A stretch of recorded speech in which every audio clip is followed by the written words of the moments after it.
नमस्कार, मैं हूं संजय शर्मा। आप देख रहे हैं 4 PM न्यूज नेटवर्क। छत्तीसगढ़ में और मध्य प्रदेश में वोट डाले जा रहे हैं। मैंने अपने प्रधानमंत्री को पिछले 9 सालों में इतना परेशान, इतना बौखलाया हुआ, इतना गुस्से वाला कभी देखा नहीं।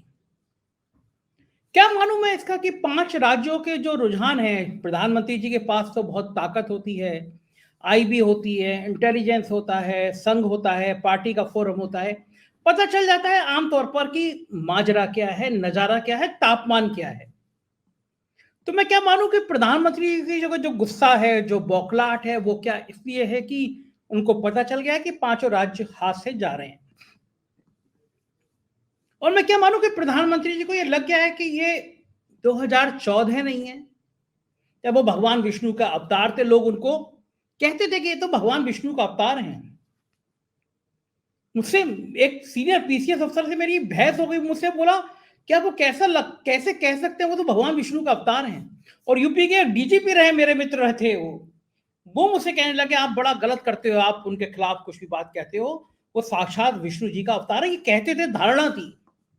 2019 में पुलवामा की आंधी थी, राष्ट्रवाद था। प्रधानमंत्री जी बड़े कूल कूल चुनाव लड़ते थे, कभी इतना बौखलाते नहीं थे। लेकिन अब क्या हो गया? ये तो राज्यों के चुनाव हैं। प्रधानमंत्री जी चुनावी सभाओं में जाते हैं और आप कल्पना कर सकते हैं कि कोई देश का प्रधानमंत्री, उसकी भाषा ऐसी हो सकती है कि वो जनता से हिंसा की बात करे।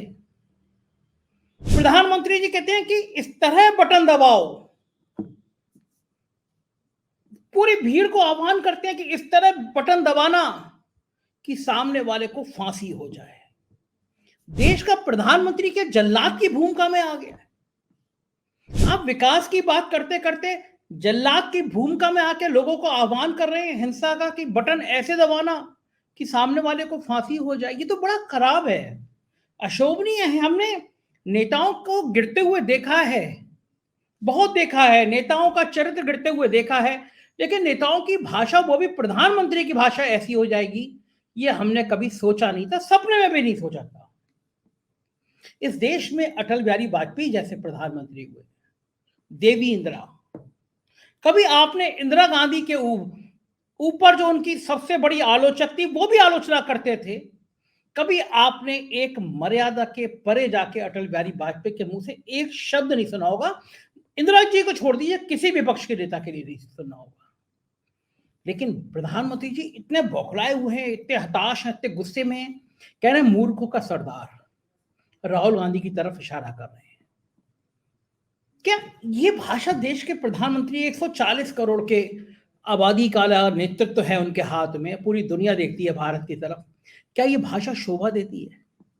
और क्या ये शोभा देती है कि प्रधानमंत्री जी सारे नियम, कायदे, नैतिकता सबको उठा के ताक पे रखते हैं और चुनाव आयोग गांधी जी के 3 बंदरों की तरह आंखें बंद करके बैठ जाए?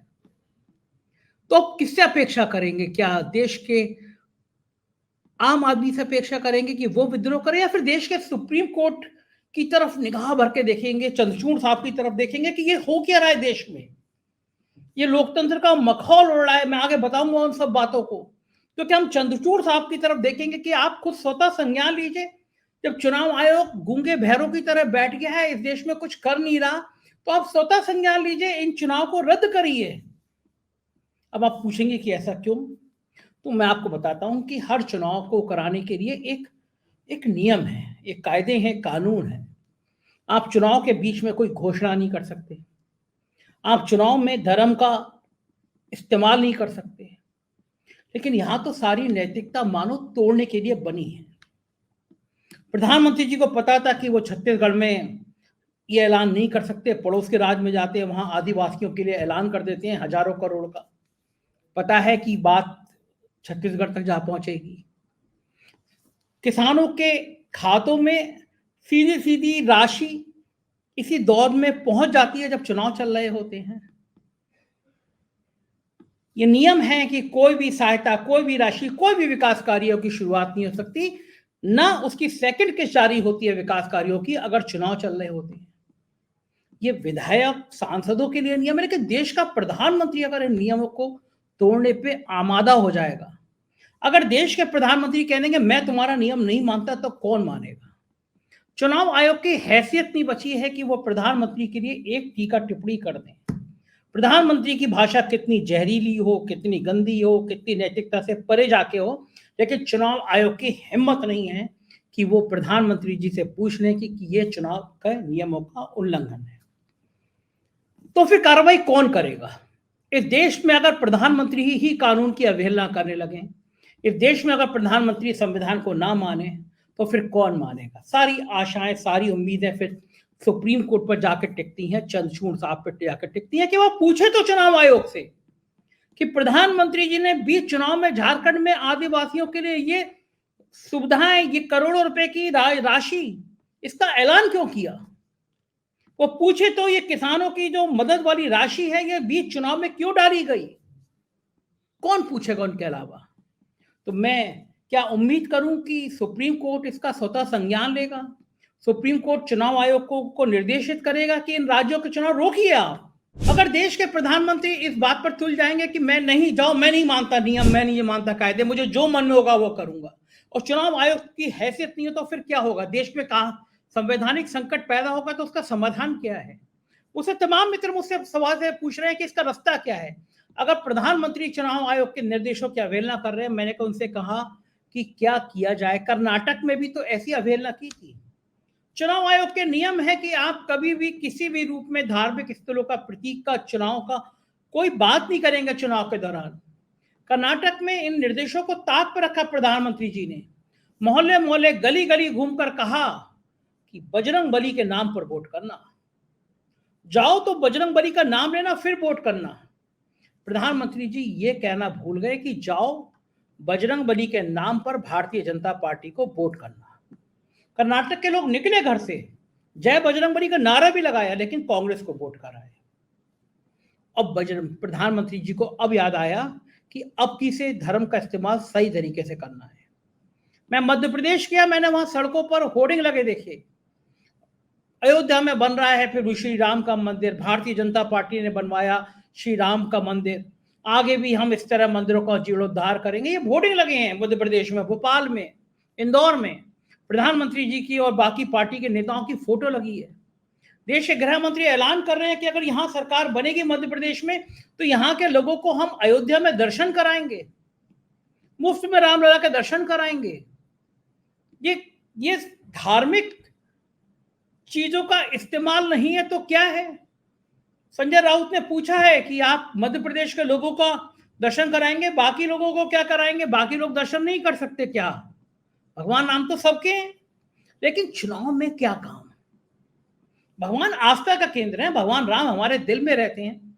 चुनावी मंच में क्या प्रधानमंत्री को यह शोभा देता है कि वो ये कहे कि जो बटन ऐसे दबाना जैसे तुम्हें लगे तुम उनको फांसी पर चढ़ा रहे हो? ये मानसिकता है हिटलर की, यह मानसिकता है तानाशाह की। एक तानाशाह ये भाषा बोल सकता है कि बटन ऐसे दबाना कि विपक्ष को फांसी लग जाए। इस देश में गनीमत है कि जो आवाजें अभी बोल रही हैं उनको फांसी देने का अधिकार अभी तक प्रधानमंत्री जी को मिला नहीं है। चाहे कवि हो, चाहे लेखक हो, चाहे पत्रकार हो, चाहे बुद्धिजीवी हो, अगर ये अधिकार मिल जाता तो शायद प्रधानमंत्री जी फांसी पर कई पत्रकारों को अब तक चढ़ा चुके होते। ईश्वरी कृपा है ये अधिकार उनको अभी तक मिला नहीं है। तो क्या किया जाए? लोकतंत्र की बलिवेदी पर क्या ऐसे ही बलिदान देने के लिए तैयार हुआ जाए? क्या मान लिया जाए कि इस सिस्टम में कुछ ठीक नहीं होगा, या फिर ये मान लिया जाए कि प्रधानमंत्री जी बौखला गए हैं? यह मान लिया जाए कि 2024 की सत्ता को जो संकट मंडरा रहा है उसने प्रधानमंत्री जी को बेचैन कर दिया है, परेशानी में डाल दिया। अब ये बात तो मैं जायज है, ये बात मैं मान सकता हूं। मैं ही अगर देश का प्रधानमंत्री होता और मुझे ये अंदेशा भी होता कि 2024 से मेरी सरकार जा रही है, तो जैसा प्रधानमंत्री जी के साथ हो रहा है ऐसा मेरे साथ भी होता। मुझे भी रातों को नींद नहीं आती, मैं भी तरह तरह के तमाशे करता, बच्चों को बुलाता, सिक्का यहाँ पे लगाता और सिक्के को यूं करता, सिक्का गिर पड़ता, फिर ताली बजाता। चुनाव के बीच में ये सब, और कांग्रेस तो बिल्कुल ताड़े बैठी रहती है, प्रधानमंत्री जी कुछ करें उसको मजाक उड़ाना है। सिक्का गिरा, कांग्रेस ने ट्यून किया कि बच्चे की तरफ से कि ये सिक्का क्यों गिर रहा है, और प्रधानमंत्री जी की तरफ से लिखा कि ऐसे ही तो देश का रुपया गिर रहा है, ऐसी तो देश की मर्यादा गिर रही है, ऐसी तो देश का लोकतंत्र गिर रहा है। कांग्रेसी किसी कीमत पर बाज नहीं आते। प्रधानमंत्री जी के सामने कम परेशानियां नहीं है। इन 5 राज्यों की हार के संदेशे 2024 तक उनका पीछा नहीं छोड़ेंगे। जैसे मैंने पहले बताया कि ये 2014 नहीं है, ये 2019 नहीं है, जहां पे आपका विराट स्वरूप हो, जहां पे आप भगवान विष्णु के अवतार हो। ये 2024 का चुनाव होगा इन 5 राज्यों के चुनाव के बाद। और इन 5 राज्यों के चुनाव के बाद जब 2024 का चुनाव होगा तो देश के सामने बहुत बड़े बड़े सवाल सामने होंगे। सवाल होंगे कि प्रधानमंत्री जी ने 2014 में वो जो वादे किए थे, उन वादों का क्या हुआ। कहा था कि 2 करोड़ नौकरियां हर साल देंगे। देश को उन्होंने अग्निवीर दे दिया, नौजवान भटक रहे हैं, कुछ नौजवानों ने आत्महत्या तक कर ली। 2 करोड़ नौकरियां देने की बात करने वाले प्रधानमंत्री जी पकौड़े तलने के कारोबार को भी रोजगार देना मान चले हैं। सबसे कहा गया था कि 2022 तक हर भारतीय के सिर पर छत होगी, लेकिन यहाँ आज करोड़ों भारतीय आज सड़क पर सोने को बेवश हैं। रुपया लगातार गिर रहा है, किसान परेशान है, किसान आत्महत्या कर रहा है, उसको कोई पूछने वाला नहीं है। उत्तर प्रदेश की कल मैंने एक घटना ट्वीट करी थी। उत्तर प्रदेश में एक जिले के डीएम है, महाराजगंज के हैं शायद, अनुनय झा। उन्होंने 10 किसानों को जेल भेज दिया, पराली जला रहे थे। ठीक है, सुप्रीम कोर्ट ने कहा कि अफसरों को ये सुनिश्चित करना होगा पराली ना चले, लेकिन क्या किसानों को जेल भेजना विकल्प है? भारतीय जनता पार्टी के शासित राज्य है ये। किसानों को समझाया जा सकता था, किसान परेशान है, उनकी बात सुनी जा सकती थी। देश के किसी पूंजीपति को, किसी उद्योगपति पर जिसकी चिमनियों में प्रदूषण के धुआं निकलते हैं, जिनके बड़े बड़े घराने चलते हैं, क्या कभी किसी को इस तरह जेल भेजा गया? ये महाराष्ट्र के हालात हों, उत्तर प्रदेश के हों या किसी और राज्य के हों, किसान हाशिए पर है, किसान परेशान है। इस देश ने वो किसान आंदोलन देखा है जहां 800-900 किसान मर गए, उनकी किसी ने पूछने वाला नहीं था। इस देश का नौजवान परेशान है, इस देश का किसान परेशान है, मध्यम वर्ग की तो मानो कमर टूट गई है। महंगाई ने उसका सारा बजट बिगाड़ दिया है। उसको अपने परिवार का खर्चा उठाने का हर महीने के लिए परेशानी, एक के बाद एक कर्जा का भूत उसके सिर पर चढ़ता चला जा रहा है। आप मुझे खुद बताइए, अपने अड़ोस पड़ोस में देखिए। एक मैं बड़ा सीधा सा सवाल आपसे पूछता हूँ, सपाट बात कहता हूँ। आप अपने मित्रों से सौगंध ला रहे पूछिएगा, 2014 के बाद तुम्हें कोई व्यक्ति ऐसा मिला जो खुश हो, जिसके चेहरे पे तनाव ना हो? पूछिएगा कि क्या तुम्हें मानसिक शांति मिलती है? ये जो तुम्हें हिंसा का पाठ दिन भर पढ़ाया जाता है, इससे तुम सुकून से सो पाते हो? कल शमी ने एक शानदार प्रदर्शन किया, क्रिकेट मैच जीते हम लोग। उसी शमी को कुछ दिन पहले मैंने देखा नफरती चिंटू उसके मजहब को लेके, उसके धर्म को लेके तरह तरह के बातें कर रहे थे। क्या इस देश में चाहे किसान हो, चाहे नौजवान हो, बुद्धिजीवी हो, पत्रकार हो, लेखक हो, क्रिकेट का खिलाड़ी हो, अगर वो मुसलमान है तो क्या हर बार उसको अपनी अग्नि परीक्षा देनी पड़ेगी? हर बार साबित करना पड़ेगा कि नहीं, मैं इस देश को प्यार करता हूं? इस देश का ऐसा रक्त रंजित माहौल कभी नहीं था। ये देश अपनी सभ्यता के लिए, अपनी हिंदू मुस्लिम वाली प्यार वाली एकता के लिए, गंगा जमनी तहजीब के लिए जाना जाता था। पता नहीं कौन सी मानसिकता, कौन सी जहनियत को लेकर इस देश में माहौल ऐसा कर दिया गया। पूछिएगा अपने अड़ोस पड़ोस, अपने दोस्त से कि 2014 के बाद क्या तुम्हारे जीवन में कुछ सुधार आया? सिवाय मानसिक तनाव के क्या तुम्हारी आर्थिक स्थिति ठीक हुई? क्या तुम्हारे बच्चों के लिए पढ़ाई के लिए एक अच्छा कैरियर मिल पाया? क्या तुम्हारे बच्चों के लिए अच्छी नौकरी की व्यवस्था हो पाई? अब वो पलट के अगर आपसे ये कहता है कि नहीं नहीं कोई समस्या नहीं है, बच्चे को नौकरी नहीं चाहिए, हम महंगाई में हम 300 रुपए का पेट्रोल डीजल डाल लेंगे, लेकिन हमारा राम मंदिर तो बन रहा है, हमारे काशी का पुनरुद्धार तो हो रहा है, तो आप ये मान के चलिए कि इनके दिमाग में जो गोबर और गोमूत्र का लेप हो गया, इसका कोई इलाज नहीं है। आज मैं देख रहा था राज्यों के घोषणा पत्र में आ रहा है कि हम गोबर खरीदेंगे, हम गोमूत्र खरीदेंगे। हो सकता है मेरी भावनाएं किसी को, मेरी बात कहना किसी को बुरा लग रहा हो, बहुत सारे लोग गोबर और गोमूत्र को पसंद करते हैं, लेकिन आप सोचिए, हम अमेरिका, लंदन, जापान, दुनिया के बड़े बड़े देशों के लोग जो देखते होंगे हमारे यहाँ, और देखते होंगे कि एक पॉलिटिकल पार्टी अपना एक बड़े स्टेट का मैनिफेस्टो जारी कर रही है, उसमें लिख रही है हम गोबर खरीदेंगे, हम गोमूत्र खरीदेंगे। क्या विजन होगा?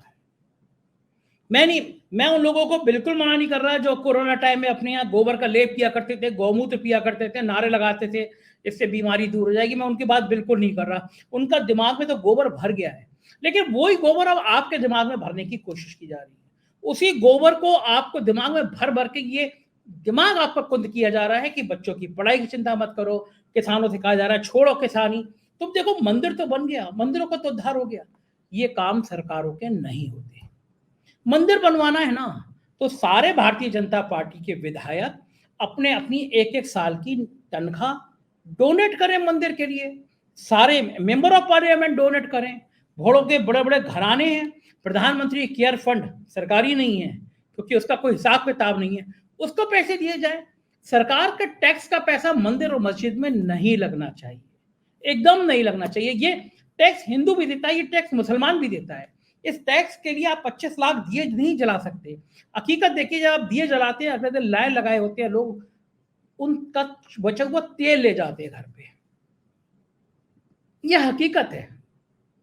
आपका काम दिए जलाना नहीं है, आपका काम उन परेशान लोगों को, उन गरीब लोगों को, उन बिल्कुल बदहाल लोगों को जो एक छोटे से दिए के बचे हुए तेल को बटोरने में लगे रहते हैं, उनके जीवन को ऊपर ले जाना है। लेकिन नहीं कर पाती है सरकारें, नहीं कर पाई है सरकार। तभी प्रधानमंत्री जी बौखलाए हुए हैं, जो कहते हैं कि हमने दुनिया का नक्शा बदल दिया, हमारे एक फोन से रूस और यूक्रेन का युद्ध रुक जाता है। वो प्रधानमंत्री कह रहे हैं कि बटन दबाओ ऐसे जैसे फांसी हो जाए, मूर्खों का सरदार, और इस तरह की बातें। चुनाव में दर्जी की हत्या हुई थी, आपको वो याद है नहीं, तम सर से जुदा, ये सब बातें क्यों की जा रही चुनाव में? आपका तो 9 साल का विकास का मॉडल है।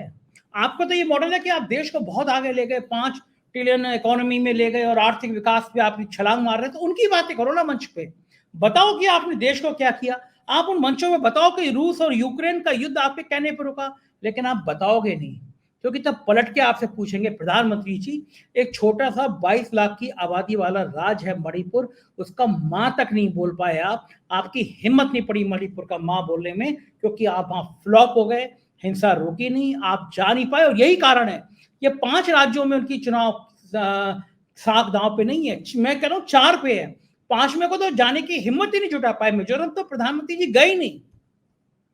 आप सोचिए, आपके शरीर का एक हिस्सा कट रहा हो, आप चैन की नींद सो सकते हैं?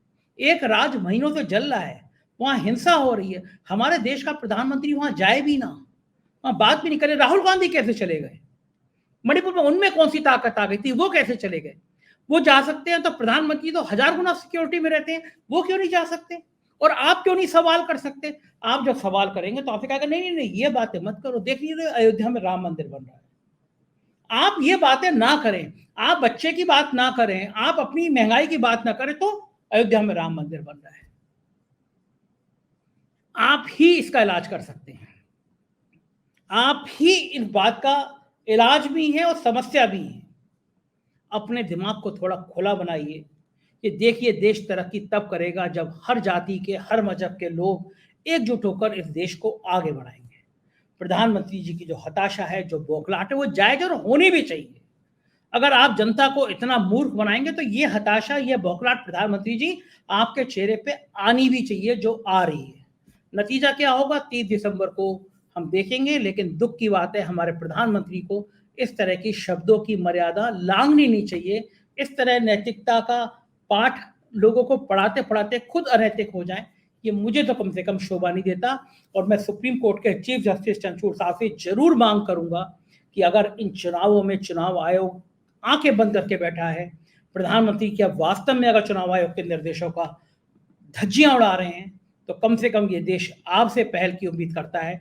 आप देखेंगे और आप इन चुनावों को जरूर पूछेंगे या फिर रोकेंगे, जिसमें प्रधानमंत्री ने खुद चुनाव आयोग के निर्देशों की धज्जियां उड़ाई है। शुक्रिया इस वीडियो को देखने के लिए। चैनल को ज्वाइन कीजिएगा, सब्सक्राइब करिएगा, प्यार बनाए रखिएगा। हमारे राज्यों के भी चैनल हैं, 4PM यूपी, बिहार, गुजरात, महाराष्ट्र, कर्नाटक, उनको भी ज्वाइन करिएगा। मेरे को अपना सपोर्ट दीजिएगा, कमेंट करिएगा। शुक्रिया, थैंक यू।